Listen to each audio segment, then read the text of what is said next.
ကျွန်တော်တို့ရဲ့မနက်ခင်းတွေကိုလန်းဆန်းစေဖို့ကော်ဖီတစ်ခွက်နဲ့စတင်လေးရှိကြတယ်မဟုတ်လားလူတော်တော်များများကကော်ဖီတောက်ရင်ညအိတ်မပျော်ဘူးရင်တုန်တယ်လို့ပဲသိထားကြပေမဲ့တကယ်တော့ကော်ဖီဟာသိပ္ပံနည်းကျလေ့လာမှုတွေအရကျန်းမာရေးအတွက်မမျှော်လင့်ထားတဲ့အကျိုးကျေးဇူးတွေအများကြီးရှိနေပါတယ်ဒီနေ့မှာတော့ကော်ဖီကတင့်ခန္ဓာကိုယ်ကိုဘယ်လိုတောင်အကျိုးပြုတယ်လဲဘယ်လိုလူတွေကတော့သတိထားတင်လဲဆိုတာကိုကျွန်တော်ရှင်းပြပေးသွားမှာပါနံပါတ်1အချက်အုံနောက်နဲ့အာယုံကြောအတွက်အစွမ်းထက်ခြင်းပါပထမဆုံးအနေနဲ့ကော်ဖီမှာပါတဲ့ကာဖင်ဓာတ်ဟာကျွန်တော်တို့အုံနောက်ကိုနှိုးကြားစေရုံတင်မကပါဘူးရေရှည်မှာအယ်ဇိုင်းမာမေ့လျော့ယောဂါနဲ့ပါကင်ဆန်ယောဂါဖြစ်နိုင်ခြေကို30%ကနေ60%အထိလျှော့ချပေးနိုင်တယ်လို့ဆေးပညာအရတွေ့ရှိထားပါတယ်နံပါတ်2အချက်ကဓာတ်တိုးဆန့်ကျင်ပစ္စည်း antioxidants အကျွယ်ဝဆုံးအစားအစာပါလူတော်တော်များများမသိကြတာကတော့ကျွန်တော်တို့နေ့စဉ်စားတောက်နေတဲ့အထဲမှာကော်ဖီဟာ antioxidants အများဆုံးရနိုင်တဲ့အရင်းအမြစ်တစ်ခုဖြစ်နေတာပါသူကခန္ဓာကိုယ်ထဲကဆဲတွေပျက်စီးတာကိုကာကွယ်ပေးပြီးရောင်ရမ်းမှုတွေကိုလျှော့ချပေးပါတယ်နံပါတ်3အချက်ကကိုယ်လေးချိန်လျှော့ချရာမှာကူညီခြင်းမှာတင်ကဝိတ်ချနေသူဆိုရင်ကော်ဖီခါ black coffee ဟာအစာချေစနစ်ကို3%ကနေ17%အထိမြင့်တင်ပေးနိုင်လို့အဆီလောင်ကျွမ်းမှုကိုအထောက်အကူပြုပါတယ်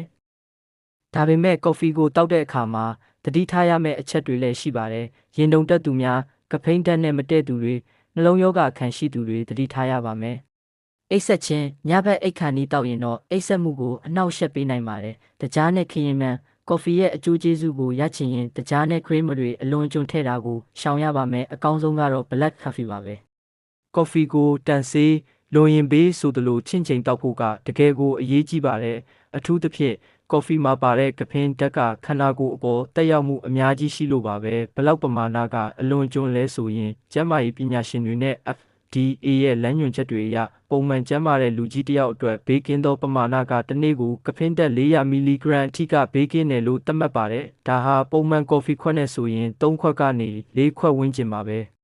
အလွန်အကျွံဖြစ်တဲ့အပိုင်းမှာဆိုရင်တစ်နေ့ကို9ခွက်ကနေ6ခွက်ထက်ပိုတောက်ရင်ကဖိန်း600 mg အထက်အလွန်အကျွံလို့သတ်မှတ်နိုင်ပြီးဘေးထွက်ဆိုးကျိုးတွေတိတိတတ်တာခံစားရနိုင်ပါတယ်ကိုယ်ဝန်ဆောင်များနဲ့နို့တိုက်မိခင်များအတွက်ကတစ်နေ့ကိုကဖိန်း200 mg ကော်ဖီ2ခွက်အထက်မကျော်သင့်ပါဘူးကော်ဖီအလွန်အကျွံတောက်ရင်ဘာဖြစ်မလဲဆိုတဲ့အဆိုးကျိုးများကကဖိန်းဓာတ်ကအုံနောက်နဲ့အာယုံကြောကိုလှုံ့ဆော်တဲ့အတွက်အလွန်အကျွံဖြစ်တဲ့အခါအောက်ပါပြဿနာတွေကြုံရနိုင်ပါတယ်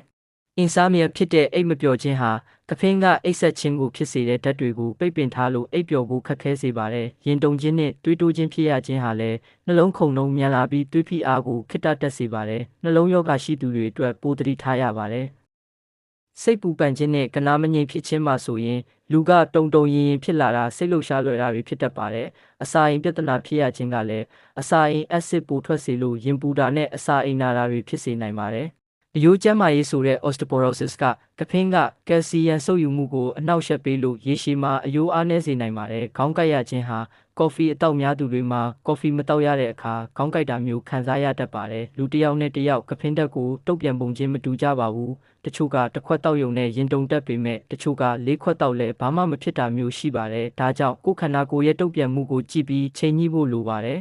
ကော်ဖီတောက်တာစိတ်ဝင်စားဖို့ကောင်းတယ်လို့သူ့ရဲ့ပမာဏနဲ့တက်ရောက်မှုတွေကိုတေချာသိထားဖို့လည်းလိုပါတယ်။ဘလောက်ပမာဏကအလွန်အကျွံလဲဆိုရင်ကျန်းမာရေးဆိုင်ရာလမ်းညွှန်ချက်များ FDA နဲ့ Dietary Guidelines အရဘေးကင်းသောပမာဏကတစ်နေ့ကိုကဖိန်းဓာတ်400 mg ဝန်းကျင်ပါဒါဟာပုံမှန်ကော်ဖီခွက်နဲ့ဆိုရင်3ခွက်ကနေ5ခွက်အထိဖြစ်ပါတယ်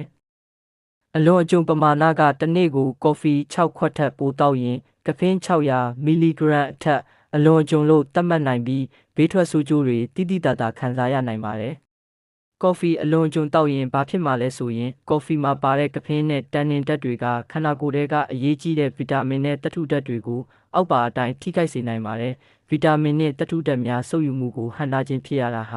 ကော်ဖီကအစားအစာထဲမှာပါတဲ့တန်ဓာတ်စုပ်ယူမှုကို39%ကနေ50%ကျော်အထိလျှော့ချပစ်နိုင်တာပါ။ကယ်လ်ဆီယမ်နဲ့ပတ်သက်ရင်ကော်ဖီတစ်ခွက်တောက်တိုင်းကယ်လ်ဆီယမ်50 mg ခန့်စီးထဲကနေစွန့်ထုတ်ပစ်ပါတယ်။ဒါကြောင့်အယိုးပွားရောဂါဖြစ်နိုင်ခြေများလာပါတယ်။ဗီတာမင် B1C ဆုံးရှုံးရခြင်းမှာဆိုရင်ကော်ဖီကစီးခဏသွားစေတဲ့ diuretic effect ရှိလို့ရေမှာပျော်ဝင်တဲ့ဒီဗီတာမင်တွေခန္ဓာကိုယ်ထဲကနေလျင်မြန်စွာစွန့်ထုတ်ခံရနိုင်ပါတယ်။ဗီတာမင် D အတွက်ကတော့ကဖိန်းကဗီတာမင် D စုပ်ယူမှုကိုအနှောက်အယှက်ပေးပြီးအယိုးသိပ်သီးဆကိုထိခိုက်စေလိုပါ